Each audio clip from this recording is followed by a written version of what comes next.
Just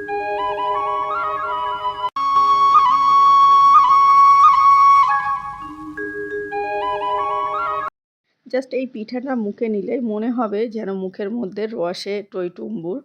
এতটা মজার এই চুষি পিঠাটা, অবশ্যই ট্রাই করতে পারেন। ছোট বড় সকলে ভীষণ পছন্দ করবে। আর ঘরে থাকা দুটো মাত্র উপকরণ দিয়ে কিন্তু ঝটপট এটা বানিয়ে নিতে পারবেন। আর এটা খেতে দেখুন কতটা রসালো হয়েছে। আর অনেক সময় তো আমরা দুধে ভেজানো চুষি পিঠা খেয়েছি, একটু অন্যরকম প্রসেসে বানিয়ে এটা কিন্তু খেতে জাস্ট অসাধারণ হয়েছিল। প্রথমে আমি লিকুইড দুধ নিয়ে নিচ্ছি 2 কাপ পরিমাণ। আর তারপরে আমি এখানে স্বাদ অনুযায়ী লবণ দিয়ে নিচ্ছি। তারপরে একটু জাল করে নিলাম, গরম হয়ে গেছে। আমি এখন সেম কাপে 2 কাপ সুজি আমি পেস্ট করে নিয়েছি, মানে মিক্সিতে গুঁড়ো করে নিয়েছি, অল্প অল্প করে দিয়ে নিচ্ছি। তবে এখানে আমার আবারও একটু দুধ দিয়েছিলাম, হাফ কাপের মতো। টোটাল আমার 2.5 কাপের মতো দুধ লেগেছিল। খুব বেশি দুধ দেওয়া যাবে না, আঠালো একটা ডো তৈরি করে নিতে হবে। দেখুন একটু ভালোভাবে দেখলেই বুঝতে পারবেন, ডোটা খুব বেশি টাইট টাইট মনে হচ্ছিল, ওই জন্য সামান্য একটু দুধ দিয়ে জাস্ট মিশিয়ে নিলাম। আর মিশিয়ে এখন মানে গ্যাসটা অনই আছে। এভাবে নেড়ে চেড়ে ভালোভাবে মিশিয়ে নিলেই কিন্তু এটা ভালোভাবে সেট হয়ে যাচ্ছে। দেখুন এভাবে বেশ সময় নিয়ে মেখে নিয়ে আমি এখন মানে আমার রেডি হয়ে গেছে। আর আমি কিন্তু এখন গ্যাসটা অফ করে দিয়েছি। আর একটা শুকনো শুকনো টাইট করে এই ডোটা তৈরি করে নিতে হবে। একদম সফট করে ফেলা যাবে না, আবার খুব বেশি সিদ্ধ করে নেওয়া যাবে না। একদম জাস্ট কুসুম গরম দুধের মধ্যে এটা দিয়ে কিন্তু আমি তৈরি করে নিয়েছি। আর তারপরে এটা ভালোভাবে এভাবে নাড়তে থাকছিলাম অনবরত। গ্যাসটা অফ করে দেওয়ার পরেও এটা একটু ঠান্ডা করে নিয়েছি। এখন ঠান্ডা করে নিয়ে হাতে সইবে এমন গরম আমি দেখিয়ে নিচ্ছি। জাস্ট কড়ার গা থেকে ছেড়ে দিচ্ছে। এখন আমি একটা প্লেটে ঢাকা চাপা দিয়ে রেখেছিলাম কিছুক্ষণের জন্য, পুরোপুরি ঠান্ডা করে নিয়েছি। ঠান্ডা করে আলাদা প্লেটে আমি তুলে নিয়েছি। এখন ভালোভাবে হাতে তেল দিয়ে দিয়ে মেখে নেব। চাইলে ঘি বাটার দিয়েও মেখে নিতে পারেন, তবে আমি হাতে সাদা তেল দিয়ে দিয়ে মেখে নিলাম। আর এটা ময়দা দিয়ে বা কিছু দিয়ে মাখা যাবে না, এমন করেই ডোটা তৈরি করে নিতে হবে। দেখুন একটু সময় নিয়ে এভাবে মেখে নেওয়ার পরে কিন্তু এই ডোটা অনেক বেশি সফট হয়ে গেছে। আর মাখাটা দেখেই বোঝা যাচ্ছে যে ডোয়ের গাটা স্মুথলি একটা ডো তৈরি হয়েছে। দেখুন ডোটা কেমন হয়েছে, এমন করে একটা ডো তৈরি করে নিতে হবে। তো আমার রেডি হয়ে গেছে। এখন ছোট ছোট করে আমি লেচি কেটে নিচ্ছি।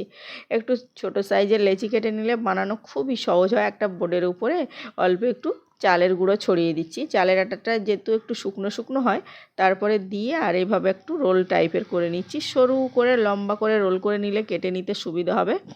আর ঠিক এভাবে সামান্য পরিমাণে একটু কেটে নিতে হবে। চুষি পিঠাগুলো দেখতেও যেমন লোভনীয় হয়, খেতেও অনেক বেশি টেস্টি হয়। 2 হাত দিয়ে মানে হাতের তালু দিয়ে চেপে আর 2 দিকে একটু চাপ রাখতে হবে, মাঝার দিকে হালকা করে এভাবে চেপে নিতে হবে। আমি জানি আপনারা অনেকেই জানেন। তো খুবই সহজ বানানো। এভাবে চুষি পিঠাগুলো খুব সহজে বানিয়ে নিতে পারবেন। আর সেম প্রসেসে খেতে কিন্তু দারুণ হয়। আমি ছোট্ট ছোট্ট করে লেচি কেটে নিয়ে আর ঠিক এইভাবে আমি তৈরি করে নিচ্ছি। আর প্রতিটা একটু প্লেটের উপরে যখন রাখছি তখন একটু আটা ছিটিয়ে দিচ্ছি, মানে চালের গুঁড়ো ছড়িয়ে দিচ্ছি, তাহলে আর জড়িয়ে যাবে না একটার উপরে একটা থাকলে। দেখুন আমি সবগুলো এভাবে তৈরি করে নিয়েছি। আমার সবগুলো তৈরি করে নেওয়া হয়ে গেছে। প্লিজ একবার হলেও এইভাবে ট্রাই করে দেখবেন। ছোট বড় সকলে ভীষণ পছন্দ করবে। এটা হতে পারে আপনার শীতের সেরা রেসিপি, সেরা পিঠা রেসিপি। পিঠাটা এত মজার হয়। আর দুধে ভেজানো পিঠা তো অনেকবার খেয়েছেন, অনেক রকমভাবে খেয়েছেন। এভাবে একবার হলেও রসে ভেজা পিঠা খেয়ে দেখতে পারেন। আমি সবগুলো এভাবে তৈরি করে নিয়েছি। বেশ অনেকগুলো হয়ে গেছে। এখন আমি সবগুলো এভাবে একসঙ্গে করে দেবো। এগুলো কিন্তু লেগে যাবে না। একটা ছাঁকনিতে দিয়ে ওই যে এক্সট্রা আটাগুলো দিয়েছিলাম ওগুলো ছেঁকে নিয়েছি। তাহলে কিন্তু আর তেলে দিলে অসুবিধা হবে না। সবগুলো মানে এভাবে চালনি দিয়ে চেলে নেওয়া হয়ে গেছে। এক্সট্রা আটার গুঁড়োগুলো সব পড়ে গেছে। আমি এখন সাইডে একটা কড়াই বসিয়ে দিচ্ছি। কড়াইতে অল্প করে তেল দিয়ে, তেলটা সামান্য গরম হয়ে গেছে। তারপর কিছু পিঠা দিয়ে নিলাম। পিঠাটা দিয়ে অনবরত নাড়াচাড়া যাবে। এভাবে নাড়াচাড়া বেশি দেওয়া যাবে না, হালকা করে। খুব বেশি আবার কালার করাও যাবে না, আর কড়া করে ভাজাও যাবে না। অল্প করে জাস্ট ভাজা করে নিয়েই তুলে নিতে হবে। একটু বুদবুদ করে উঠছিল, তো দেখেই বুঝতে পেরেছেন এমন সাদা রেখে আমি ভেজে নিয়েছি। আবার সেম প্রসেসে বাকি কিছুটাও দিয়ে নিলাম। একটু ছড়িয়ে এভাবে দিতে হবে। দিয়ে সময় নিয়ে একটু মানে খুব বেশি সময় নেওয়া যাবে না, জাস্ট 2 থেকে 3 মিনিটও লাগে না, 1 মিনিটের মধ্যে কিন্তু এটা ভাজা হয়ে যায়। জাস্ট আমি প্রপার ঘড়িটা দেখিনি, কিন্তু খুব কম সময় এটা ভেজে নিয়েছি। সাইডে একটা কড়াই বসিয়ে এখানে 1 কাপ পরিমাণ চিনি দিয়েছি। যেহেতু 2 কাপ সুজির জন্য 1 কাপ চিনি আর 2টা এলাচ দিয়েছি, 1 কাপ জল দিয়েছি। দিয়ে আমি এটা ফুটিয়ে নেব। জাস্ট চিনির শিরাটা, খুব বেশি চিনি লাগে না বা খুব বেশি জল লাগে না, এক তার বা দু তার কোনো রকম শিরা না, এমনি জাস্ট নর্মাল একটা ঘন শিরা করতে হবে। তো ভালোভাবে ফুটিয়ে নেড়ে চেড়ে নিয়েছি, দেখুন ভালোভাবে টকবক করে ফুটে উঠেছে। এখন আমি গ্যাসটা অফ করে দিচ্ছি। জাস্ট আমার শিরাটা রেডি হয়ে গেল।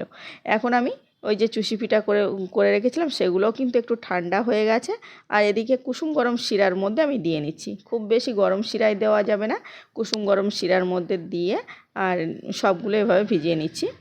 অল্প অল্প করে দিয়ে ভিজাতে হবে না, সবগুলো একেবারে দিয়ে আর হালকা হাতে নাড়াচাড়া করে নিতে হবে এভাবে। তাহলে কিন্তু শিরাতে খুব সহজে রসগুলো সব করে নেবে। দেখুন এটা দেখতে যতটা লোভনীয় হয়েছে, খেতে ততটাই টেস্টি হয়েছে। একদম অসম্ভব মজার হচ্ছে, মনে হচ্ছে লেবুর কোয়াগুলো একটা একটা করে ছাড়িয়ে নিয়েছি এমন মনে হচ্ছে। তো দেখুন সবগুলো এভাবে 1 মিনিটের মতো একটু নাড়াচাড়া করে তারপরে আমি পরিবেশন করার জন্য তুলে নিচ্ছি।